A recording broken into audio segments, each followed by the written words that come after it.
Hello everybody, welcome to my next video. आज का topic है हमारा स्टडी इन कनाडा और इसमें हम आपको स्टेप बाय स्टेप्स पूरा प्रोसेस बताएंगे। प्लीज़ वीडियो के एंड तक बने रहें, स्किप ना करें। ये वीडियो बहुत इन्फॉर्मेटिव होने वाली है। चलिए शुरू करते हैं। आजकल हर बच्चा बाहर पढ़ने जाना चाहता है और पहली कंट्री जो बच्चे के दिमाग में आती है वो है कनाडा, क्योंकि वहाँ पे पीआर और वीज़ा मिलना बाकी कंट्रीज़ के मुताबिक आसान है। सबसे पहले जो चीज़ मैटर करती है कि बच्चा स्कूल के बाद कनाडा अपनी पढ़ाई करने के लिए जाना चाहता है या फिर ग्रेजुएशन के बाद। अगर बच्चा स्कूलिंग ख़त्म करने के बाद कनाडा जाना चाहता है तो वो दो चीज़ों के लिए जा सकता है। फर्स्ट आती है ग्रेजुएशन, फिर सेकंड आता है डिप्लोमा। जो ग्रेजुएशन रहती है वो 4 साल की रहती है, उसमें आपका एक्सपेंस ज़्यादा रहता है। आपको कम से कम 30 to 35 लाख फीस शो करना पड़ता है। यही अगर आप डिप्लोमा करने जाते हैं तो आपको जो डिप्लोमा होता है मोस्टली 1 साल का होता है या 2 साल का होता है, डिपेंडिंग अपॉन योर कोर्स। सो जो डिप्लोमा होता है वो थोड़ा चीपर रहता है। बट मैं सजेस्ट ये करूँगा कि जिस बच्चे को कनाडा जाके पीआर लेनी है वो ग्रेजुएशन के बाद जाए। ग्रेजुएशन के बीच में थोड़ा अपना वर्क एक्सपीरियंस भी इकट्ठा कर ले, क्योंकि अगर आप कनाडा जाते हैं ग्रेजुएशन के बाद तो एक बेनिफिट रहता है कि एक तो आपका खर्चा कम रहता है, एक तो आपके पास पहले से ग्रेजुएशन है और आप डिप्लोमा करने जब जाते हैं 1 से 2 साल का, वो बहुत सही रहता है क्योंकि आप पर्टिकुलर फील्ड में क्या कहते हैं अपना डिप्लोमा करते हैं और उसमें आगे जॉब देखते हैं। जॉब करने के बाद जो है वहाँ पे आप फिर पीआर के लिए अप्लाई करते हैं। जो बच्चे सिर्फ डिप्लोमा करने जाते हैं स्कूलिंग के बाद तो पीआर मिलने में थोड़ी मुश्किल हो सकती है। अगर आप ग्रेजुएट नहीं हैं, उसमें आपका CRS स्कोर मैट नहीं होता, फिर आपको क्या कहते हैं प्रोविंस चेंज करना पड़ता है। तो बेस्ट यही है, आप क्या कहते हैं ग्रेजुएशन अपनी इंडिया से करके जाइए। अगर आप अफोर्ड कर सकते हैं तो यस, आप कनाडा जाके अपनी ग्रेजुएशन कर सकते हैं, वो बहुत ही अच्छी चीज़ है। सो हमारी सेकंड चीज़ है कि अगर आप क्या कहते हैं प्लान कर रहे हैं तो सबसे पहले आप अपने आसपास गूगल पे सर्च करें या फिर अपने रिलेटिव वगैरह से पूछें कि आसपास कौन सा बेस्ट कंसल्टेंट है, क्योंकि कंसल्टेंट भी आजकल बहुत ही फ्रॉड वगैरह होने लगे हैं। जिस कंसल्टेंट पे आप विश्वास कर सकते हैं, जिसके रिव्यूज़ वगैरह गूगल पे सही है, प्लीज़ उसको कंसल्ट करें। कोई भी धोखाधड़ी या फिर फ्रॉड में ना फंसे, क्योंकि आजकल ये चीज़ बहुत चल रही है। लोग 5 से 10 लाख रुपए लेते हैं और बोलते हैं कि हम आपका वीज़ा लगवा देंगे इस टाइम पीरियड के अंदर अंदर, और होता है कि नहीं फिर आपको रिफ़ंड कर देंगे। प्लीज़ ऐसे धोखाधड़ी में ना फंसे। लोगों का जो पैसा है वो बहुत ही हार्ड अर्न है और मैं ये बात समझता हूँ, तो प्लीज़ ऐसे धोखाधड़ी में ना फंसे। जो कंसल्टेंट होते हैं उनकी फ़ीस ज़ीरो होती है।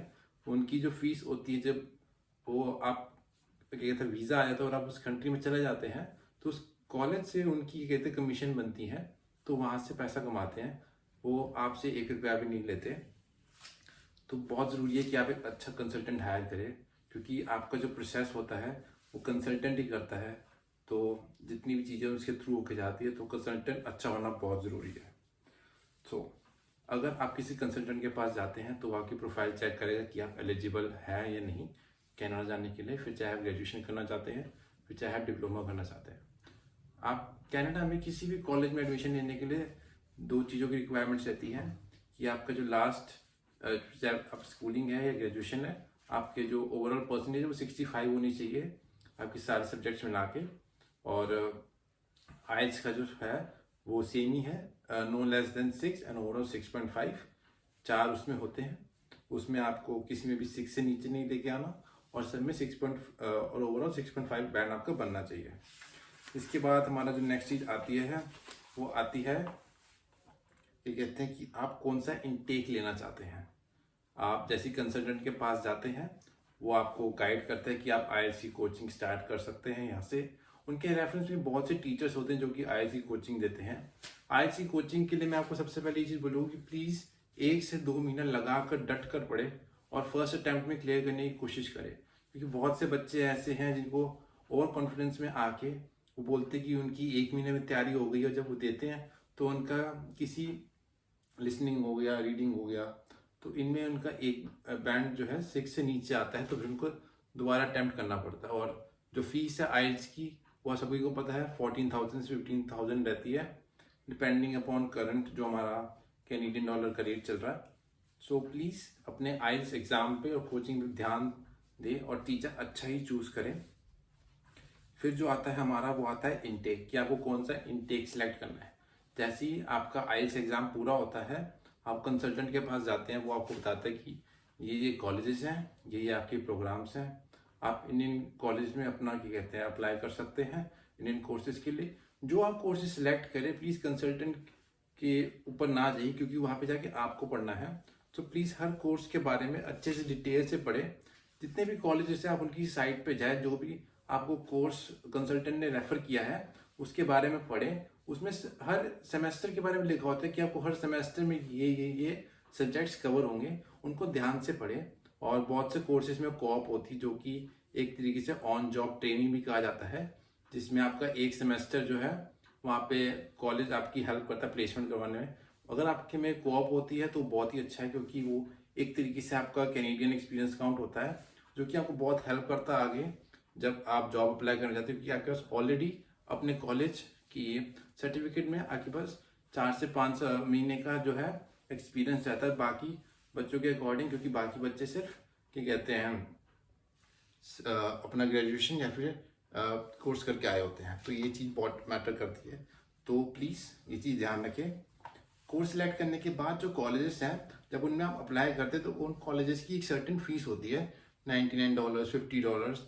जैसे कि जितने भी टॉप कॉलेजेस हैं, हम्बर, जॉर्ज टाउन, अगर आप टोरंटो जा रहे हैं, अगर आप किसी दूसरे प्रोविंस में जा रहे हैं जैसे क्वेबेक हो गया और भी बाकी ब्रिटिश कोलंबिया हो गया, वहाँ पे अलग अलग कॉलेजेस की कुछ फीस रहती है, जिसमें आप जब आप अप्लाई करते हैं उस कॉलेज की तो आप पे करनी होती है। आप कम से कम 2 से 3 कॉलेजेस में अप्लाई करें जो कि टॉप हैं, और कुछ कॉलेजेस ऐसे हैं जिनकी फीस नहीं होती, फ्री होती है। उन कॉलेजेस में तो आप बेधड़क अप्लाई कर दें और वेट करें उनका आने का। कितनी बार ये ऐसा होता है कि जिनमें हमने फीस भरी होती है उनके क्या कहते हैं रिवर्ट आने में टाइम लग जाता है, क्योंकि वो बहुत टॉप के कॉलेजेस होते हैं, तो उनके बहुत सी फाइल्स रहती है, तो उनको चेक करने में उनका टाइम 3 to 4 months लग जाते हैं, क्योंकि आजकल बहुत सा बैकलॉग जमा हो गया है कॉलेजेस के पास। तो प्लीज़ इसमें टाइम लग सकता है। आप आराम से 4 से 5 कॉलेजेस में अप्लाई करें, और जो भी आपका इनटेक है उसके अकॉर्डिंगली अपना सब कुछ प्लान करें। नाउ अब आपके पास जैसे ही आपके कॉलेज से आपको ऑफर लेटर आता है, उस ऑफर लेटर में आपके कोर्स की डेट सब मेंशन होती है कि आप कौन सा इनटेक ले रहे हैं, इस डेट से आपका कोर्स स्टार्ट है, इतनी आपकी फीस है।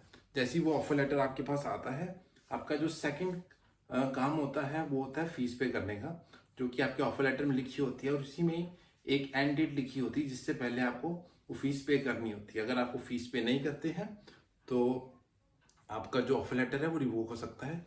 तो प्लीज़ मेक श्योर कि आप जैसे भी फीस पे करना चाहते हैं, चाहे फिर वो आपका सेल्फ का अमाउंट है, फिर चाहे वो लोन का अमाउंट है, तो ये चीज़ ज़रूर ध्यान रखें कि जो भी आपका डेट है उससे 2-3 दिन पहले ही फीस पे कर दें, क्योंकि फीस पे करने के बाद भी उसकी रिसिप्ट आने में 24 to 3 to 4 वर्किंग डेज लग जाते हैं। तो प्लीज़ इस चीज़ का ध्यान रखें। फीस पे करने के बाद जो नेक्स्ट स्टेप आता है वो हमारा आता है GIC। GIC आप सभी को पता है, जिसमें जो है $10,000 रहते हैं। वो आप क्या कहते हैं जो भी करंट आपका डॉलर का रेट चल रहा है वो उससे मल्टीप्लाई होता है, और फीस पे करने के बाद GIC आपको पे करना पड़ता है। GIC जो होता है वो स्टूडेंट का जो अकाउंट है उससे जाता है, और जो फीस का अमाउंट है वो पेरेंट्स के अकाउंट से जाता है। तो ये चीज़ का ज़रूर ध्यान रखें। जैसे ही आप GIC का अमाउंट भर देते हैं, फिर जो नेक्स्ट स्टेप आता है वो आता है वीज़ा का। वीज़ा में आपकी $225 की फीस रहती है, जो कि डिवाइड रहती है बायोमेट्रिक वीज़ा में। जो आपकी बायोमेट्रिक की फीस होती है वो होती है $100, और जो वीज़ा की फीस होती है वो होती है $125। ये जो भी करंट रेट चल रहा होता है उससे मल्टीप्लाई होके वो जो है आपको पे करनी होती है। बायोमेट्रिक जो होता है आपका वो वीज़ा से पहले होता है, तो प्लीज़ अपने बायोमेट्रिक की डेट वगैरह सब कुछ जब आप शेड्यूल करें तो ये ध्यान से करें। और बायोमेट्रिक से पहले भी एक मेन चीज़ रहती है आपका मेडिकल।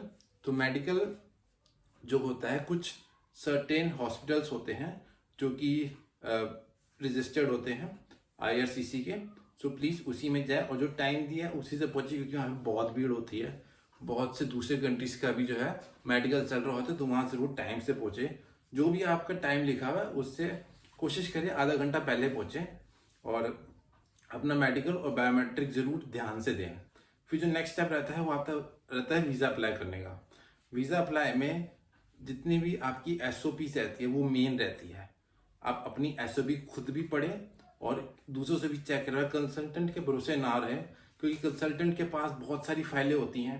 कभी का इस चक्कर में आपकी किसी एसओपी में वो कुछ डॉक्यूमेंट अटैच करना उनसे भूल सकते हैं या फिर कुछ गलत इन्फॉर्मेशन डाल सकते हैं। तो please recheck all your documents before applying, क्योंकि एक गलत डॉक्यूमेंट से आपको क्या कहते हैं वीज़ा रिजेक्शन आ सकता है, ये कि बहुत ज़रूरी है। और आजकल जैसे कि वीज़ा रिजेक्शन जो है कनाडा के, वो थोड़ा रेट बढ़ता ही जा रहा है बहुत टाइम से। सो प्लीज़ अपने वीज़ा के बारे में और जितनी भी एसओपीज़ है उसमें हर एक चीज़ खुद पढ़े और खुद ऑब्जर्व करें कि अगर आप एज अ ऑफिसर अपनी एसओपी चेक करें तो क्या उस एसओपी से सेटिस्फाइड हैं और क्या आप खुद को वीज़ा अप्रूव करोगे। जब आपको 100% सेटिस्फैक्शन हो तभी करें। मैं आपको एक चीज़ और हाईलाइट करना चाहूँगा कि जो भी आप इनटेक चूज़ कर रहे हैं, कोशिश करें कि सितंबर इनटेक ना चूज़ करें, क्योंकि सितंबर इनटेक बहुत बड़ा इनटेक रहता है। उसमें मोस्टली चांसेस रहता है कि आपका वीज़ा रिजेक्ट हो जाए, क्योंकि बैकलॉग बहुत ज़्यादा होता है और उनका जो प्रोसेस है आईआरसीसी का पीछे वीज़ा का, वो कभी कभार उनके सॉफ्टवेयर से ही वो डायरेक्ट धड़ाधड़ रिफ्यूज़ल भेज देते हैं। तो अगर आपके कोर्स में जैन या मई इनटेक है तो प्लीज़ सबसे पहले प्रायोरिटी मई को दें। अगर मई इनटेक नहीं है तो जैन को दें, क्योंकि सितंबर में जब बच्चा बहुत ज़्यादा जाता है तो वहाँ पे आपकी अकोमोडेशन और जॉब्स शुरू के टाइम पे थोड़ी मुश्किल रहती है, बट वहाँ पे फिर जाने के बाद थोड़ा ठीक हो जाता है। बट मेन जो चीज़ रहती है वीज़ा के अकॉर्डिंग आपको मैं गाइड करना चाहूँगा कि आप प्लीज़ मई इनटेक करें। अगर बाकी आपकी चॉइस है, फिर चाहे आप जैन करें सितंबर करें प्लस, बट प्लीज़ 2 से 3 महीने का गैप ज़्यादा ही लें, क्योंकि जो आपका वीज़ा का प्रोसेस है वो 3 मंथ्स का होता है। एटलीस्ट 4 to 5 मंथ्स प्योर कोशिश करें कि उससे पहले अप्लाई करें।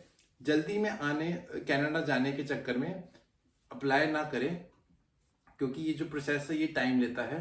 हो सकता है कि आपके सितंबर इनटेक आपको कंसल्टेंट जो है गाइड कर रहा हो, बट इनफ टाइम लेके ही क्या कहते हैं अपना इनटेक डिसाइड करें, क्योंकि जाना आपने है तो बेस्ट रहेगा कि अच्छे से टाइम लेके जाओ, यहाँ से अपनी 100% तैयारी करो। मई इनटेक में ये रहता है कि कोई ठंड नहीं होती है। जब तक आप वहाँ पहुँचते हैं, आप अप्रैल में जाते हैं, तब तक वहाँ पे ठंड भी जा चुकी होती है और इतना बड़ा इनटेक नहीं होता। अगर आपके कॉलेज का वो इनटेक रहता है तो बहुत अच्छा रहता है, क्योंकि उस टाइम पे आपको जॉब भी मिल सकती है, क्योंकि ठंड जा चुकी होती है, सब बैक टू नॉर्मल हो जाता है और जो आपकी एकोमोडेशन है वो भी नॉर्मल रेट्स में आपको मिल जाती है।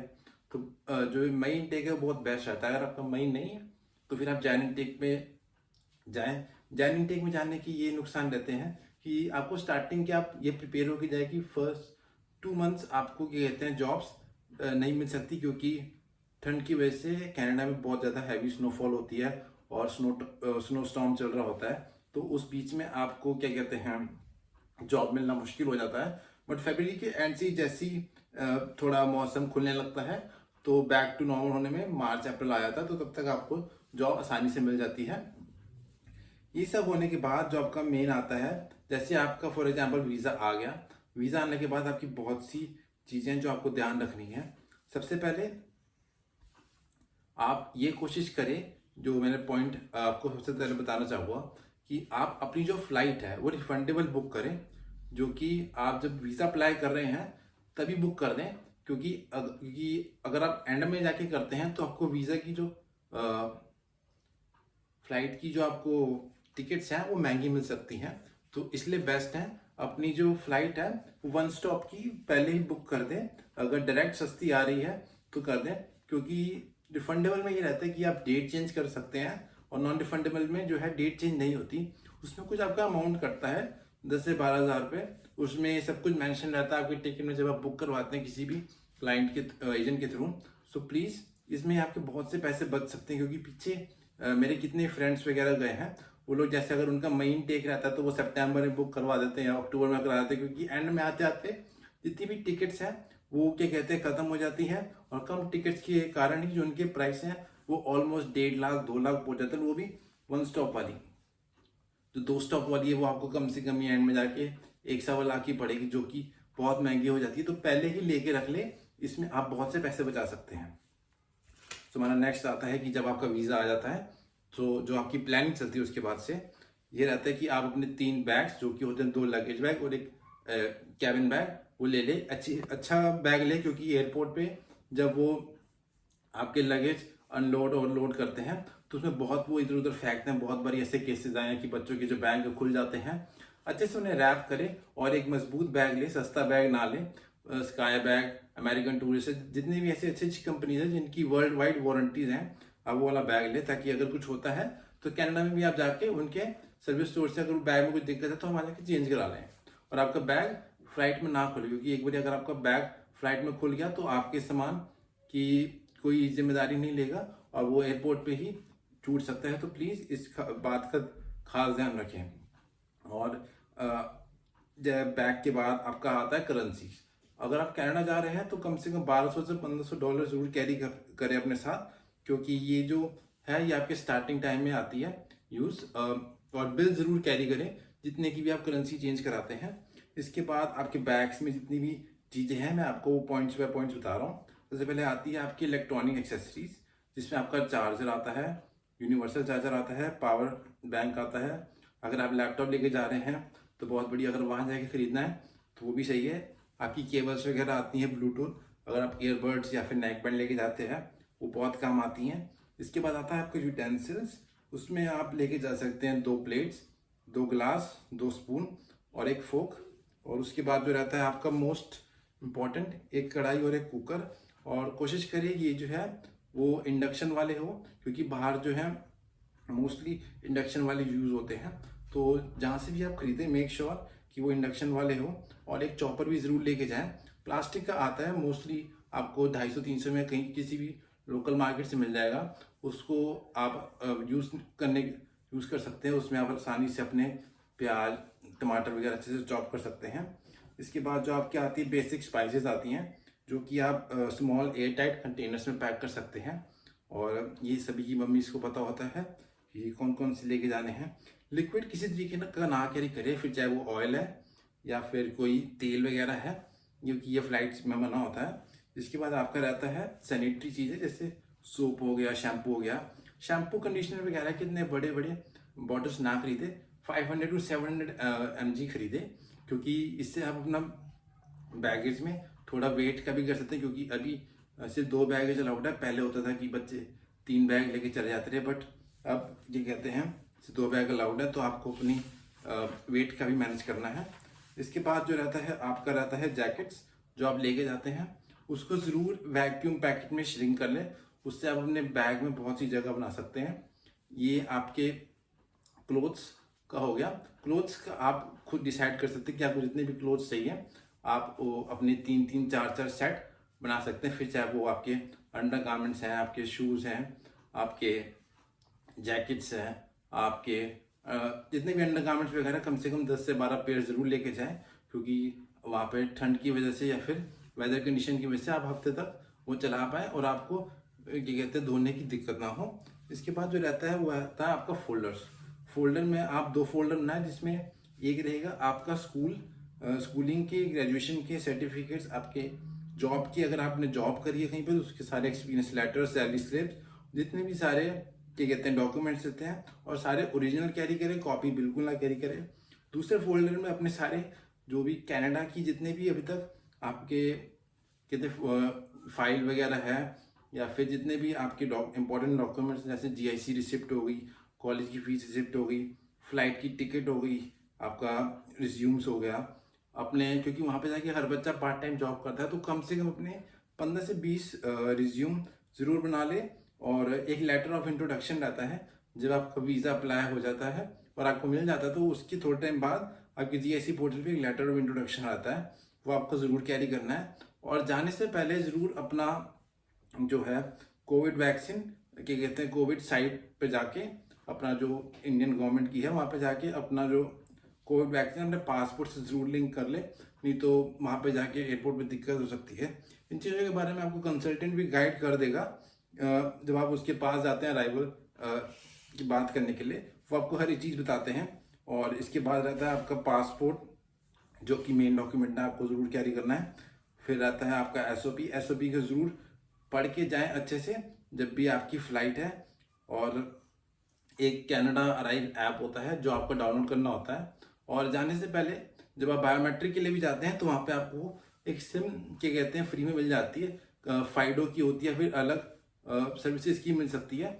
वो अगर आप लेते हैं तो 1 हफ्ते पहले एक्टिवेट करा लें, नहीं तो अगर आप इंडियन सिम लेके जाते हैं और उसमें अपना रोमिंग पैक डलवाते हैं तो वो भी आप हफ्ते तक चला सकते हैं, ताकि आप जब वहाँ उतरे तो आप अपनी फैमिली से या फिर वहाँ पे आपको किसी भी कांटेक्ट करना है तो आप आसानी से कांटेक्ट कर पाए।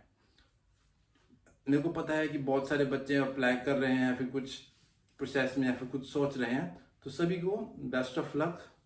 लगे रहो, सपने देखो, सपने ज़रूर पूरे होते हैं, बस मेहनत करते रहो। Bye bye, take care.